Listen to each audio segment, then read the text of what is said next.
गावतरी आणि स्त्री तत्वाला अभिवादन करतो. क्रांतीसूर्य बिरसा मुंडा, राघोजी भांगरे, तंट्या मामा काल परवा 10 ऑक्टोबरला आपल्यातून निसर्गवासी झालेले काळूराम काका धोदडे, जेठ्या गांगड, ह्या सगळ्यांची स्मृतीला अभिवादन करतो. आजचा जो जनाक्रोश मोर्चा आहे, ह्या मोर्चामध्ये आलेल्या तमाम सगळ्या बांधवांना जोहार करतो. उपस्थित मान्यवर सगळ्यांची नावं घेत नाही कारण वेळ कमी आहे. सगळ्यांना मानाचा जोहार.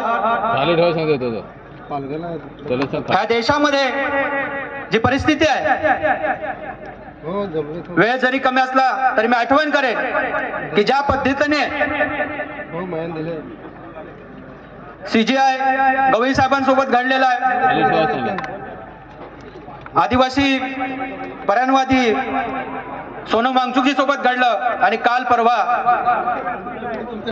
हरियाणाचे DGP एवढ्या मोठ्या पदावरच्या व्यक्तीने आत्महत्या केली. ह्या गोष्टी पण आपण लक्षात घेतल्या पाहिजेत की एक IPS अधिकारी.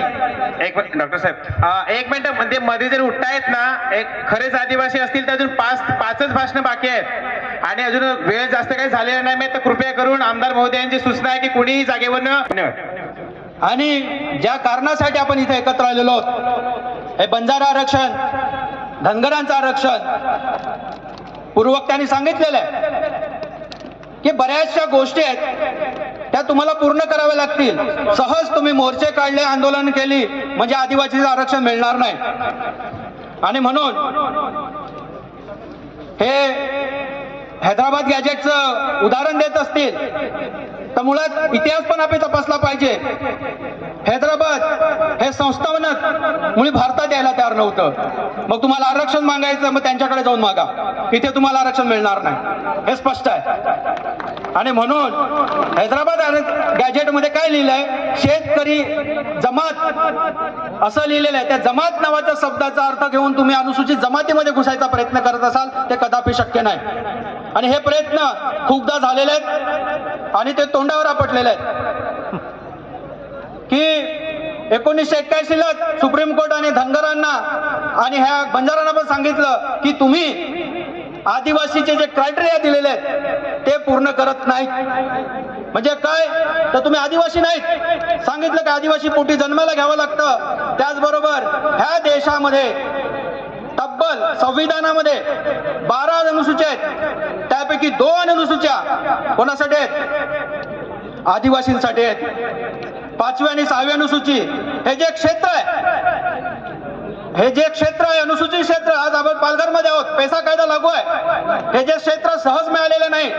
काका नेहमी सांगायचे सिद्धू कान्हू चांद भैरवचा लढा, जालियनवाला बाग हत्याकांडमध्ये जेमतेम 347 लोक शहीद झाले, परंतु 35,000 आदिवासी लोक शहीद झाल्यानंतर हे अनुसूचित क्षेत्र मिळालेलं आहे.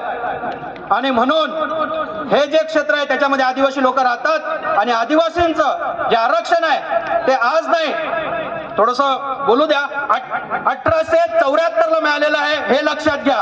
हे जे आम्ही सांगतोय आम्हाला आज आरक्षण दिलं, कोणीतरी संविधानकारक आरक्षण दिलेलं, हे बिलकुल नाही आहे.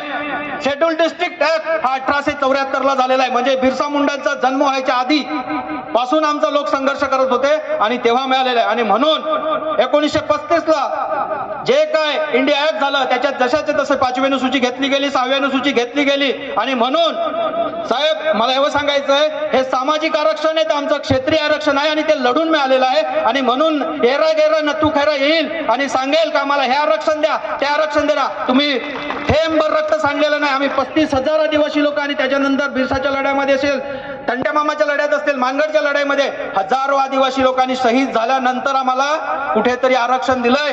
आणि जाता जाता एवढंच सांगतो साहेब, सगळ्या पालघरला माहिती आहे, हे सांगणं मला गरजेचं वाटतं. किती लोकांना वांगरजे गाव माहिती आहे, किती लोकांना नितेश मुंडे माहिती आहे ना.